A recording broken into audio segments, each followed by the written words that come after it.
So good afternoon, welcome to today's event. How open is possible, how closed is necessary. My name is Douglas Gray. I'm the Head of Human Research Governance at the Francis Crick Institute. I'll be chairing this afternoon's event. If we just start with some housekeeping rules as usual, so please make sure your phones are on silent to avoid disrupting the speakers. We are recording the event, which will be shared afterwards. It's a roundtable discussion. It's scheduled to last for an hour. We will try and finish about 5 minutes early before the hour to allow you to get to your next commitment. We sort of begin with introductions from the speakers, a bit of reflections and perspectives on their sort of challenges with open data, and then we'll move into the open discussion questions. So this is an Open Science and Scholarship Festival event. It's a collaboration between LSE, UCL and Francis Crick Institute. And this particular event has been organised by the Francis Crick Institute and the Open Research Sciences team at LSE. And we hope that the festival will promote thinking and dialogue between the institutions about the issues surrounding open research. So open research, as we probably all know, has got many benefits. So it makes research replicable and reproducible. It increases transparency about our research. It makes your research more discoverable and trustworthy, and it allows you to find old data sets more easily, and we could go on. But research with more sensitive and personal data may have legal and ethical restrictions on sharing, which can be a challenge. And this applies equally both to sort of medical sciences context, but also to social sciences as well. Some of the key questions and challenges that might be faced are simply, can we make that data open? Is it too personal? What is too personal? In what situations must the data be restricted? And what level of restriction is appropriate? How do we anonymise data? And I say that from a personal reflection of knowing that anonymisation can be quite hard to achieve. When can data not be shared? What aspects of the research should be shared instead? And are there differences between sort of sharing data between the more kind of life medical sciences fields and the social sciences fields? And what are those differences, and how can we learn from each other? So we've got three excellent speakers today. So we've got Ion Kim from University of Manchester, lecturer in Criminology. Stella Tsoli from University of Manchester. Sorry, LSE, reading wrong part of the encryption. Sorry, Stella. Research officer from LSE Health and Qualities Lab, and Professor Gabriella Vigliocco, who's Professor of Psychology from the Department of Experimental Psychology at UCL. And so, without further ado, I'm just going to hand over to Stella to start us off with some of those reflections on making data open. Thank you very much, and thank you for having me. It's a pleasure to be a part of the panel and discuss something that lies in the core of my work. So I'll briefly talk about the data I'm using with my research, and explore a little bit the challenges and why open data is not always something we can achieve, but how we can meaningfully overcome this challenge to still have an open approach to the work we do. So my research focuses on healthy aging, and specifically the social factors and social policies across the life course, and how these may affect biological aging and healthy aging in general. I'm using mainly secondary, longitudinal, population-based studies, so I'm not curating my own data, so I'm using data that's been deposited in public data sets, and mainly focusing in studies conducted in the UK and in Ireland. So as an example, I'm using the UK birth cohort studies, and in Ireland, the Irish longitudinal study of aging. These studies are powerful because they allow us to understand how people's lives unfold through the years and through the decades. So they give us a plethora of data that we can use. And my current work in the Lifelong Project, I'm focusing on early life educational policies and how those may or may not affect biological aging in adulthood. So we are not only using biomedical data, but we're also creating new innovative biological measures from those original biomarkers, and we integrate them with elements of social policy. So the data I use, they span across biological markers coming from blood samples, physical measurements, but also wearables, such as accelerometers. They also involve life history, such as social background, employment, education. They can also include social behaviors, as I call them, so social networks and civic engagement of the participants, but also they can be linked with health records. Now, what is the challenge and the beauty of all this? What happens when we combine biomedical data with very rich social demographic life histories? We do have powerful data sets, truly powerful, but exceptionally personal and very sensitive. So this is more of a bless and a curse for a researcher. They're highly restricted in terms of the access. In the data sets that I'm using, most of the time 3 levels of access. In the first one, that we have the open data, which is highly unlikely for me to be in this category. So you can access the data sets without a registration, they're openly available. Then we have the safeguarded data, where you get your data through a end user license after registration and approval. And most of the times I'm using controlled data, where we have very sensitive data. They can even contain information around genetics or epigenetics, so you can understand they're highly sensitive. And they come through most of the time controlled access environments. What does this mean for how open the data we use are and how open the work we do is that the access restrictions undermine, in a certain extent, the reproducibility of the work we do, unless researchers have access to those approved data. And the question I want to put, because sometimes we feel very restricted by that, is, are we helpless in this environment? Because there are some objective reasons why these data are quite restricted. They're very powerful, and we are responsible for safeguarding participants' privacy. But are there other ways we can connect with open science policies and strategies to overcome these difficulties? And there are. The good news are there are, of course, a lot of things that we can do. We can harness the power of open science. We can harness options around offering open processes where open data are not necessarily available. And in the lab, we follow a lot of them. They're probably some of those familiar with you. They relate with having open code shared in public registries like GitHub, or have coding reviews with researchers outside of your group, or people that have not been involved in the original kind of analytical process. Study pre-registration, register protocols, and preprints. So they're all ways of us showing that the data are not open, but we are open with the way we use data. When it comes to the way I see open data and what's my stance on it, I believe in responsible openness. I think openness builds trust, it supports reproducibility, and it does accelerate scientific progress. However, we need to be mindful, especially for the work I do that stands in the intersection of health and social sciences, that openness is not just a practice, it's an ethical imperative. And when we consider that the findings of this work, they do speak to policy on health, aging, and inequalities, it's very, very important to remind ourselves that the privacy of the participants who trust us with this information is at the core, but that shouldn't mean that we would have to choose between safeguarding the privacy of the participants and meaningfully conducting research with the data for this kind.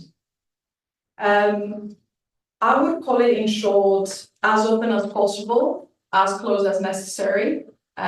This is my stand for the type of data I'm using. We need to make sure that we safeguard privacy, we need to also make sure that we have the framework to facilitate access in a way that is meaningful for our work. I would like to close my my points for open data by posing a question on what do we actually mean by open data? Open to whom and under which circumstances? So sometimes openness is equivalent to affordability, for also accessing certain data sets, is also equivalent to navigating complex approval processes that they need an institutional backing to do that. And of course, I wouldn't like to undermine how much legal and other type of support is needed to curate and safeguard this data sets. But I think the core of my work is tackling inequalities, and I would like to think that the way the data sets are giving access are not necessarily offering more inequalities in terms of how and when we can access the data sets. And that's like a question I would like to put, and maybe advice to the other panelists as well. Thank you. Thank you. You do know I'm going to come back and ask you the same question at the end. Thanks so much, Stella. That's really interesting to hear. Eon, are you able to take over? Hello everyone, this is Ian from the University of Manchester. So I'm currently seconded at home office, and I'm working at the home office data at full time. So maybe I can share some of the data that I'm using, and then what is the characteristic of police reported data. So some of you like the police reported data. So the data set that I'm using is that secure in the high security environment. It's really it has all the offenders information. So offender's name, date of birth, all the details, bio information in it, and also who was the victim and where they live and the house. So those kind of really sensitive information. So in the home office, we are in the process of anonymized data and then release to the public at some point. So I'm still getting involved with those anonymization processes. So I'm not sure you are familiar with police reported data. Police reported data characteristic is that. So compare with the medical data, maybe other social socialist data set. So one characteristic is that it's state reported. So it's not like self-reported or like clinic reported that's information. It's like police reported, safety reported information.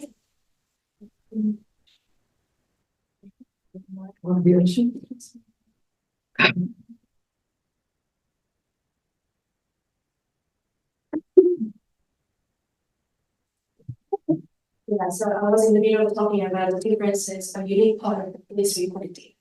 So police reported data is state reported data. So unlike health data or other data set, it's not like self-reported or clinical reported. It's police reported data. So one of the characteristics it's created without consent. And then the purpose of the data set is that surveillance or like control and punishment. So the goal or why we create data when we analyze this data is like different compared with other health or like social stuff. The data we're using sociology. That means we also need to think about the data credibility. So for example, selective bias, police officer, we like quite famous in research is that like Black people stop and search more, or those kind of issues already in the data set. So we're not talking about only opening the data, we also need to think about the issue the data itself has like bias or misinterpreting misreporting, those kind of issues. So another ethical issue I can talk about is that, like I said, this data created by the police, which without consent of the victims or criminals. So individual unaware of the report of this data and the use of this data set.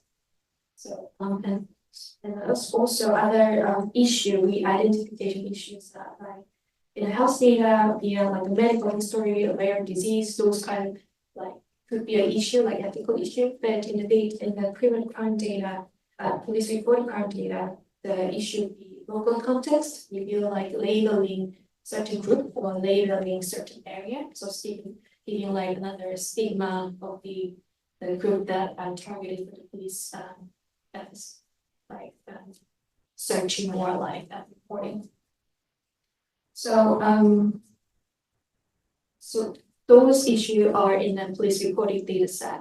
So I think, because in the process, I'm working with the computer scientists who do the data annotation or detect all the key information. So in the process of to publish data to the public, so we did open data, but I have found the perspective is very, very different. So as a researcher, we always want to really micro level data. For instance, I do spatial analysis. So for instance, I want the detailed location information so I can do spatial analysis, but those kind of has a huge risk. So the easy part for the computer scientists or lack of understanding about what is the what a researcher looking for, they could anonymization method could be easily aggregate the data or remove those kind of information or just only give a postcode whether they need location. So those kind of, so I'm working with them, so try to convince them the importance of giving the micro level data for research. So what also I found is that when we talk about like ethics and opens, like when we only think about the ethics, it's like police, because I also work with the police data owner, they are like they become like overly restrictive, and then the researcher like overly naive on the side. So the reason is that they are only looking at the data itself, but researchers we are looking at the research cycle. So data, what kind of information we need, how are we going to analyze it, how are we going to publish this one. For instance, when I do the spatial analysis, after doing spatial analysis, if I don't publish the map or like visualize stuff, then this data will not be publicly what is that? Yeah, yes, but as they don't have like these kind of understanding. So those are the issues that I found. Maybe we can talk about not only about, so ethic people only think about data itself, what kind of information it is, but as a researcher, we are thinking about not only about the information in data itself, in the whole process, how the data created, how we're gonna use it, and how we're gonna share it. So those process, I think that thinking about that process together would be really helpful to reduce the gaps between like limitations or like ethics and those conflict between like with the researcher and those people. So I think that's it. Thanks very much, Ian. And it's really interesting perspective because I'm so used to thinking about data in the context of there being consent sitting behind it. But it's a reminder that not all data has an appropriate consent form attached to it. So, Gabriella, yeah, let's not too confused with microphones. Is this working? Yeah. So I'm going to offer a completely different perspective. So my research concerns language and communication. And in particular, my group works on how children learn language, how adults use language, and what are the neurobiological basis for language use. We use a variety of methods, starting from naturalistic observation. We do behavioral experiments. We use neuroimaging, and then we also look at brain behavior correlation in people who have had a stroke. So this means that the ethical concerns, ethical and data sharing concerns that my group has center around human participants, participants in vulnerable groups. These are children as well as people who had a stroke, use of brain scan, and because more recently, my work has moved from looking at language as just speech to looking at the whole body, and also in how we share videos. Now, with respect to, in some cases, there are clear standards that have been already well established and make it possible to share data. I also would like to say that my lab is as open as possible in general. So we do pre-register all of our studies. We do put on public repositories. Usually we use the open science framework or GitHub for our data that we can share, for all the protocols, for all the scripts, for the analysis, and so forth. Now, in some cases, when it comes down to the raw data, in some cases there are well-established procedures. So, for example, for sharing brain scans of healthy participants, there are really well-established procedures for doing defacing and for anonymizing the scans so that indeed they can be shared. And usually these are done in the center where we collect the data. When it comes to participants, brain scans from participants who have had a stroke, those are all closed to us. Usually we do not collect this data. These are collected by collaborating labs, and we have limited access to this data via collaborative agreements.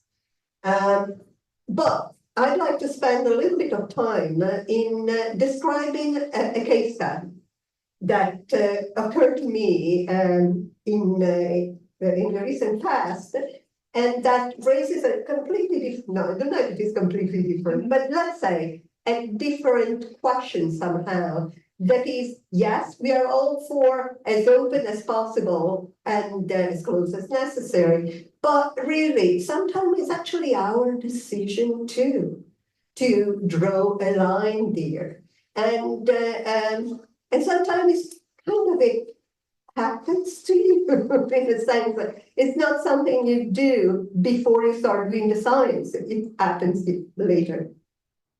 So I recently concluded a European Research Council project where one of my deliverables was to collect and make publicly available a corpus of annotated video recordings of caregivers and their children.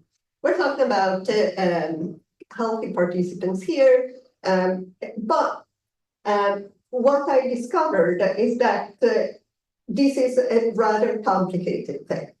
So the goal of this research was to characterize the interaction between caregiver and child in a naturalistic setting in their home, with the idea that if we can get a sense of what microbehavior occur during this interaction, and we know that there's great variabilities across people with respect to how caregivers interact with their children, for example, and there's great variability across children with respect to their early year language outcomes.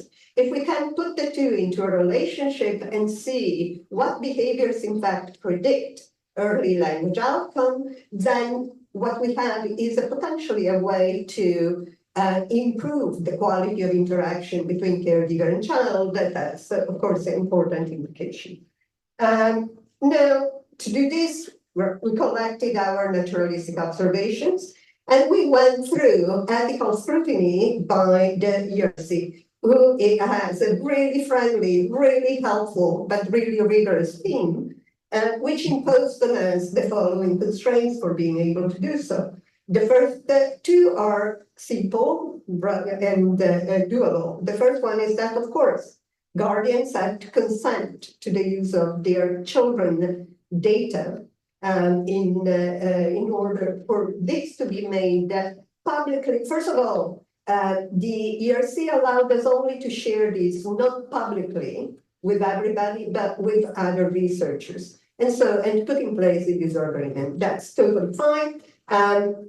We needed to have consent from the caregivers. We needed also then to anonymize the child in all the video recordings. Now, we had 70 diets, 40 minutes of video recording per each diet. This is not, doesn't seem very much, does it? But the issue here is that what we realized very quickly is that none of the available softwares for doing anonymization, we needed to anonymize the face, make the child unrecognizable. So in other words, blurring the face. None of the existing software that could do that would work on a child in their familiar environment because they work great if the person doesn't move in video. As soon as the person moves, and you know, it's a challenge to keep at 2 to 4 years old still for 40 minutes. It's not naturalistic anymore. So that didn't work. The bottom line is that in order to make this corpus publicly available, my team would have had to spend at least a day and a half on each video recording, just to correct what the algorithm did. So the question here from this data set is that the following is, well, you know, funders are not particularly keen to give us money in order to do anonymization. And that's clear. And all funders are really, really happy to see that there are open science implications, and in fact require us to have an open science statement, our adherence to the FAIR principles, and so on and so forth. But then when it comes to paying for it, they are not very, very keen to do so. I was in a fortunate position that I had funding from the ERC, which is quite flexible. So I ended up being able to do that, but only in part. I didn't do it for all the diets. I did it only for a subset of them.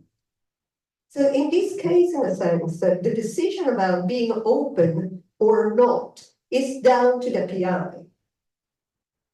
Because you need to see it's a balance between costs and benefits. And what can we do about it? Because I think that pressure on funders is a fundamental thing we should be able to do in order for us to enable us to indeed be able to open our data sets more. In this specific case, opening, also from this experience, I realized why there were other open data sets of this kind, which would have been fantastic because, you know, it's important to be able to look across cultures, across languages, and so on and so forth.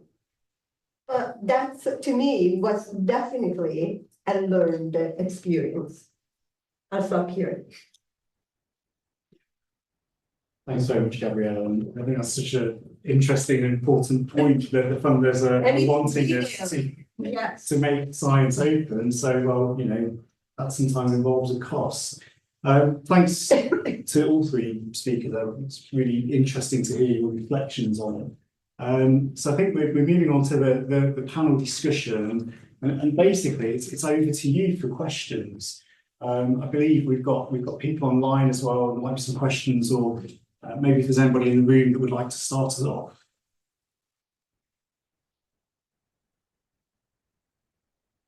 Beth. There's nothing online. Nothing online. Okay, that's right. That puts some pressure on me, though. So, I mean, a really fundamental question that you know I was thinking to start off with. But I think, Stella, you've answered it already, to be honest. And that was around, you know, we go through all this effort to talk about making data open and the efforts of actually physically making it anonymized or at least redacted enough or you know, confidential enough to make it open. But who's using it? Stella, you are. I know you are. I need to clarify my point, just to say that, of course, I talk about affordability a lot and about the complexity of navigating and applying for access. I don't know if any of the panelists ever had to make an application for access, and along the way felt that, you know, my skills and capacities, there should have been enough for me to be able to easily complete this application rather than feel very drained at the end just to try and get data. Of course, there is a reason behind it, but sometimes it can be very, very time consuming to do so. There are data sets who do provide access to very sensitive data after, of course, certain requirements are met, and they do not require portability. This is up to the data controller and the governance of the specific data set. So no, as a matter of fact, most of the data sets that I've used so far, like Vigliocco reports, or feel that they do not require, they were part of like a work and we did, and also in collaboration, there was not a requirement for fees, but there are other data sets, very powerful data sets that they do require very, very expensive access fees. There are some reasons behind it. You know, there's a lot of curation, there's a lot of workforce and a lot of people that they need to make these data sets ready to be used, and they offer support to the user. But then this is great when you see it in an institution that can support that. My question is then how this is restricting other researchers to get access to these valuable resources. There's one question, and then the other one has to do with how easy are those restricted environment platforms are to use. We've had an informal discussion before we started, sharing a little bit of our frustration on that. So there are issues around stability of the connection, requirements for software, statistical software we use, how this is adding up to a researcher's pile of work, and how at the end you may not choose to proceed with certain data sets when you know that just getting access to the data is going to be a lot of work. So to sum up, I think there's lessons to be learned and good examples to be followed. There need to be frameworks that they do allow us to be able to use even those sensitive data with a way that is facilitating the work we do rather than restricting it. And of course, at the core, not undermining the participants' privacy, which is something that already happens. Do you think institutions are open enough about the process of getting open data, including fees and time frames even? Time frames, yeah, I think time frames is something that should be budgeted. It does require some experience on the researchers. We have to know how time consuming accessing a data set could be. Sometimes you haven't done it before, you may clearly underestimate how much time this is going to take. This needs to be budgeted on timelines, on funding applications, because this can be a real pressure to the team when the time comes, because we're talking about accessing the data, not even using it yet, not even making sense of what the data are. It's about getting access to it. So it definitely adds up, should be adding up into the budget planning. And in my case, we're using secondary data. So I think institutionally, there's not much to do about these are deposited in data sets. There are certain data controllers that they handle the data sets. So the institute is just approving, supporting you in this process. Thank you. Ion, am I right in saying the client database that you spoke about, that's in the process of being made available, it's not available yet? So. Exactly. So this data called like national computer data. So I haven't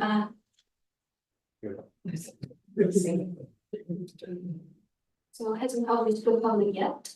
So the data, the current working environment is that need to pass the police clearance. So it took like nearly 6 months. And then once I pass it, and then I go into the home office system. So it took another 3 months to get access to it.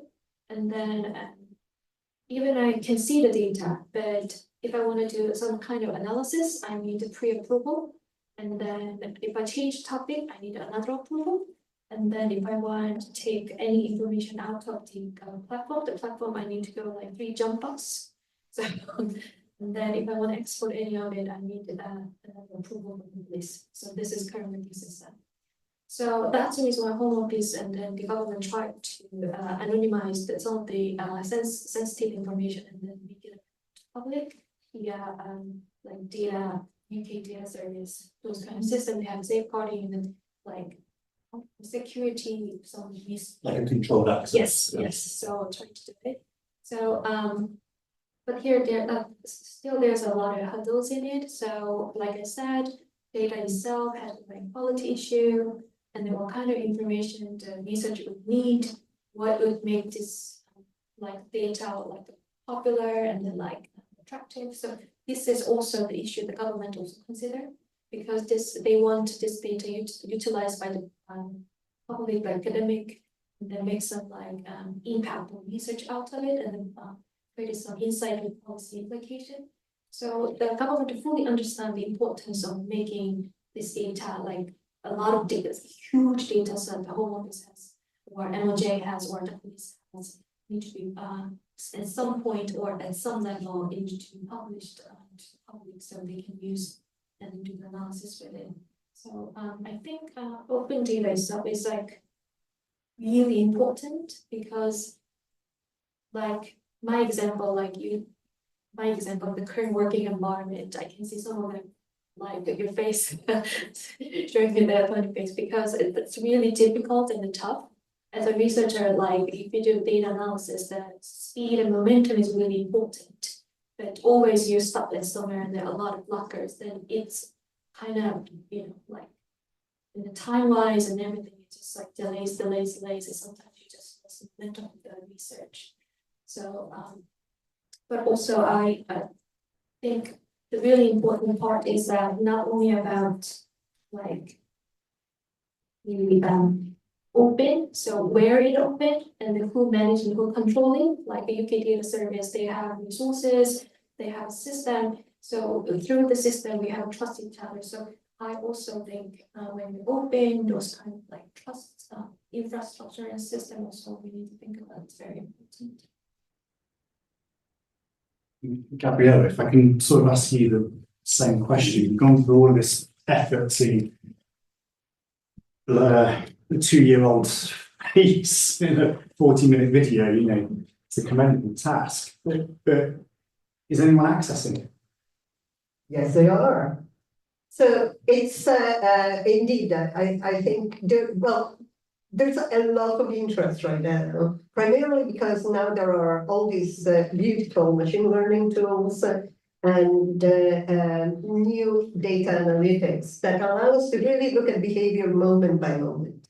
And there is a lot of interest in the question in general of what people do moment by moment and how that predicts something else, in particular learning, for example, in children. But as I said, we are lacking these data sets precisely for these reasons. So people are interested. I mean, at this moment, my data set is made available on the UCL digital library. There have been also issues there with publication, but let's put it aside. For me, it's been really a steep learning curve, how to be open with a digital collection of video recordings. And if you think about it, as a parent, I actually agreed, I don't know how many times, for schools, clubs, etc., to have images of my kid and videos of my kid all over the place for publicity materials. So it's kind of strange that then, as a research, there you are, you actually have this level of scrutiny. It's important, it's fundamental. But yeah, it felt surprising to me. It is now on the UCL library, and we do have like 10 people accessing every week, which is not a huge number, but if you think about the developmental community and how many people would be doing that work, I don't think it's bad at all, especially because it seems increasing the number rather than decreasing. So I'm quite happy for having done it and for giving an example. There's another reason for why, especially for data sets, there are, in a sense, really light touch in terms of really, this is not personal data in the same sense that Ian and Stella are talking about. This is, the kid in 2 years' time is going to be unrecognizable. Let's just face it. It's because it is so complicated to have this data set. People are interested in different behaviors that are occurring, and it seems like It's having the data set publicly available is a way to encourage citizenship, science, in the sense that other groups can be doing qualitative analysis, quantitative analysis on that data set from a different perspective as well, enriching it. And we can do this to each other and make science better by open science also, because it does encourage this process of citizens science. I'm really pleased to hear that people are accessing the data, and that's great. Yeah, and Gabriella, you strike me as somebody that buys into this wholeheartedly, and that's good too. But given the challenges of anonymizing children's faces and that, do you think others might just simply say, no, that is a threshold I can't reach? It depends on the funding, it depends on the situation. But this is why I was saying before that this is a message for everybody, where this open and close is a decision related to legislation, interest, and so on and so forth. But at the end of the day, it's also a decision of the PI in some cases. Of course, it will depend on availability of people power to do some of these tasks, and time and this type of resources, and we have very few of them. Now, if you ask me if when I submitted my application to the ERC, I would have known what this would have entailed, would have said that I would have done that or not. I don't know, honestly. Probably yes, because again, the ERC, I know that's a funding that is quite flexible. But I would never do that, probably. If I would have asked for funding, ESRC, Liberium, the usual UK-based funder. Having said that, so I do know from some colleagues who are planning to do to make openly available corpora of with children funded by ESRC, as a matter of fact, who is not requiring the blurring of the face of the child. So it appears also that the rules are not the same. My colleague in France said could not make it available at all. So the rules seem to be different and somewhat differing across funders. And if you think about the amount of work that is involved, one would wonder also if that's something that would be good to clarify or to push toward. It's the same.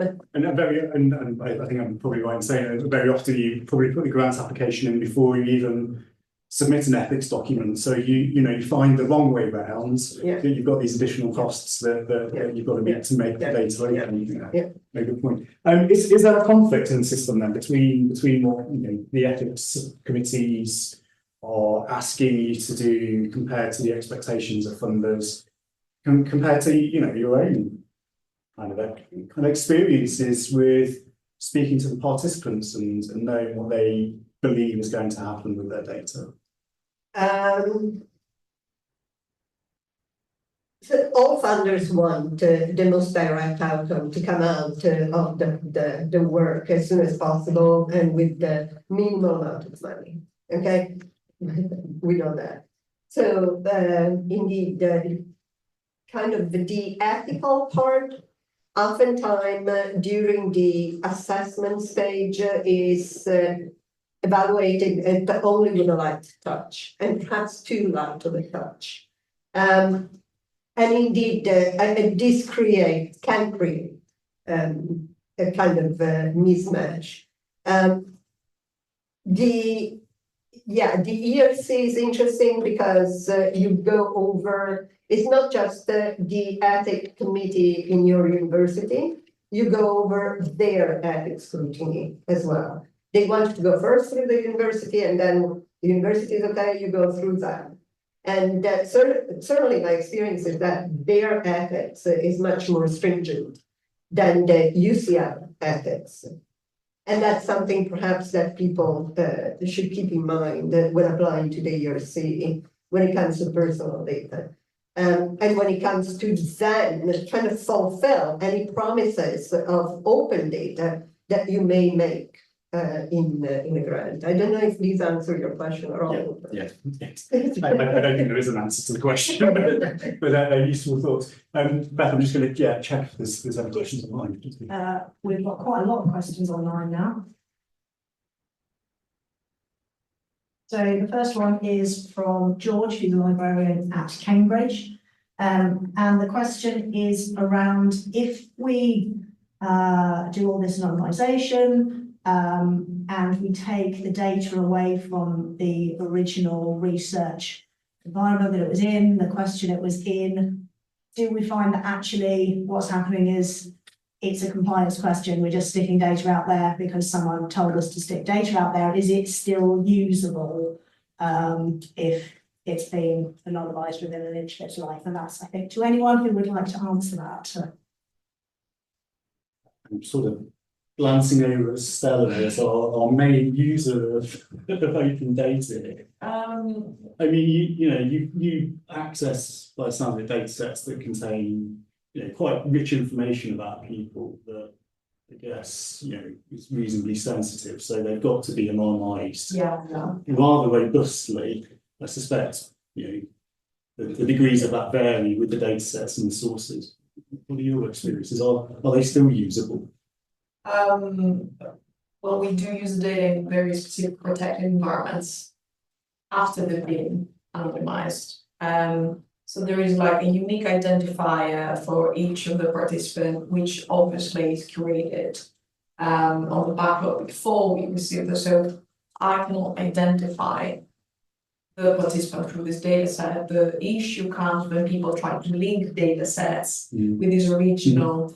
And this is where issues arise. So this is the use of this protected environment. What we're trying to do is to minimize this possibility of individual researchers or whoever is using the data set to not try to do this kind of linkages with other types of sources that they can give you specific information for the people we're talking about. And I'm not exactly sure what we mean by removing, like anonymizing, removing those. So I guess it's things like, I think people talk about it quite a lot in terms of kind of qualitative interview data, that sort of thing, and say, that I wouldn't, like, I'm working here with quantitative processes and maybe maybe I can say a little thing about this. So of course, in video data, you anonymize the what people say in terms of removing proper name as any information that can be identifiable, and we blur the face.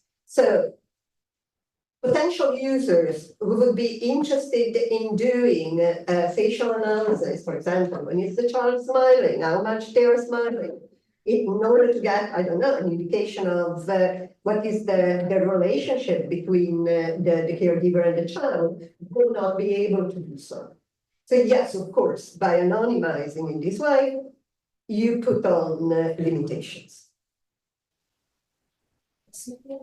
Something like that. So, for instance, data set that I'm using, it has first and the last name with it. So what I do is I match it with the last name and the location of it as network analysis. But those kind of information is really sensitive. We know that data will not be published publicly available. So of course those kind of limitations we have. But rather than keeping all the detailed information in one system, then limited access to everyone, set to those kind of sensitive information.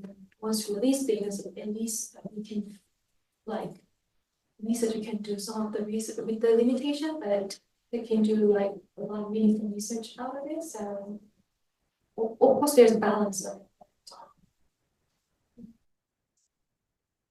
Do you feel you are either clear enough in your own understanding or with the support of your colleagues around you to know what whether a data set is one that can just simply be fully anonymized and made publicly available without restriction, or what the next step is? When does something become a data set where we decide that it might need to have some kind of controlled access? And ultimately, when do we reach that threshold of a data set that we don't want to make available? Is that clear? Well, in the case of audiovisual data from children, it seems that the ESRC and ERC have different opinions on that. So visible, the face being visible or not, it seems like they are not clear, or at least they seem to give different signals in that respect. So no, I do not feel it. I'm not clear at all. That sort of leads on to another question we've got online. So Dan, who's from the University of Oxford, he wants, I think the answer might be no, unfortunately. He wants to know whether there are any guidance or tools that help you know whether something is anonymized enough, whether you've done the right process in order to anonymize your data before releasing it.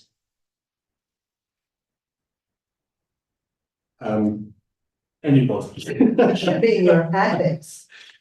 So it would be your ethics board to give you that guidelines. I would say. But what are the ethics boards working on? What are their guidelines? And now it's get like more like complicated than before because now we are linking data a lot. So data itself has limited information. You link with that data set, it kind of give a hint about the re-identification. So now, like, as we're linking everything now, so now it's more complicated to when we think about the work, how the user is gonna use this data. They link with the health data, they link with the education data. So we need to think about how this data will be used, not only about data itself.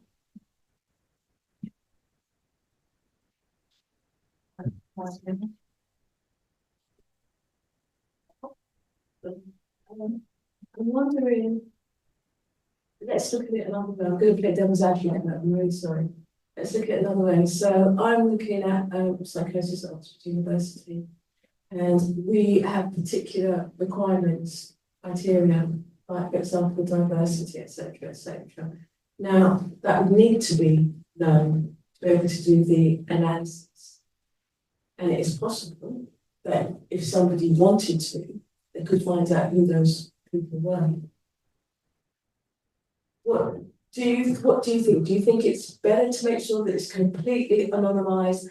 So in some ways it's kind of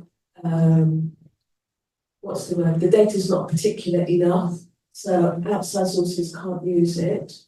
Or do you think it's okay sometimes to have data in which people can be recognized?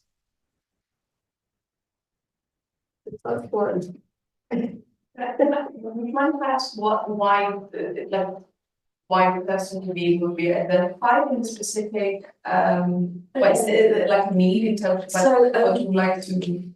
The one that it's a particular community that we're looking at. They have to be in this community. It's a community in London. They have to be a certain ethnic group. They also have to have certain physical conditions. They have to have psychosis, mental health.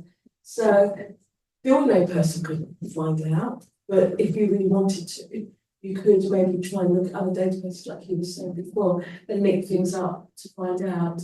But you would need to make sure that those people fulfilled their criteria, as in most research, before you could actually go ahead and analyse it and report on it. And as we know, we haven't spoken a lot about it, but there's quite a lot on making sure that open data can be reproduced, findings can be reproduced. Quite a lot of stuff has been done at Oxford as well. And that would be another reason why you might want to make sure that the data that you're accessing is actually genuine. We don't want another Silbert, do we? People know who Silbert is, right? Explain how that. Do you know this is? Do you know who Silbert is? No, I don't. Please do. Silbert, I think in the 19 somethings, last century, he did a lot of research on twin studies and got so many publications. And then there was a whistleblower of one of his research assistants, who said that he'd made up quite a lot of stuff. It's seen as the most scandalous thing that you can have in psychology research. Yeah, thanks. Interesting question. I mean, my view is that mention about do we aim for complete anonymity at the risk of watering down the usefulness of the data set compared to, in my view, what sounds like what would become, what we say, a controlled data set, where we recognise there are risks, but to the standard viewer of that data outside of, the immediate research team, those risks are reasonably low in being able to identify somebody. And you put, those legal agreements that slightly frustrating to get in place, signs that, you confirm you're not going to be combining the data set with others and you're not going to be trying to re-identify. But I guess my question is, when do we, or how do we make the decision of complete anonymity as an ambition compared to actually accepting there is a risk involved in this data set, and we all, funders, ethics committees, researchers, those that are donating the data, we all accept that there are those risks, and we put it behind some kind of barrier. That was probably more of a reflection than a question. Beth, anything else from online? We do have quite a lot. I'm just also reminding the time, so we've got a few minutes left. And there is a question that might be a nice question to finish up with, if people have any answers, which is there anyone, institutions, people, organisations who are doing really good work on anonymisation, who are providing guidance, who are someone that people who are a bit lost in this world could look to and think, okay, they're doing good work, this is who I'm going to look at? Oh, please help me out here.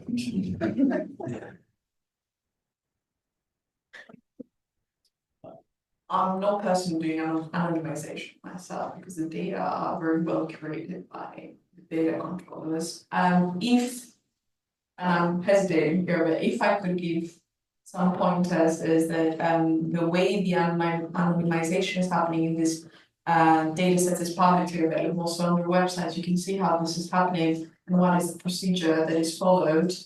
And this is very open. So that could be potentially a place to look for some of those information, but I wouldn't be the first to know about the exact process followed. I mean, I guess the gold standard answer to that is the Information Commission Office and their anonymisation guide. But yes, anybody that's delved into that will know that's not a complete answer. I think that's probably time to wrap up. So thanks so much for attending today in person, on site, and online. Thanks to Ion, Stella, Gabriella for your thoughts and reflections. It's been really interesting to hear. And thank you to the organisers for organising the session.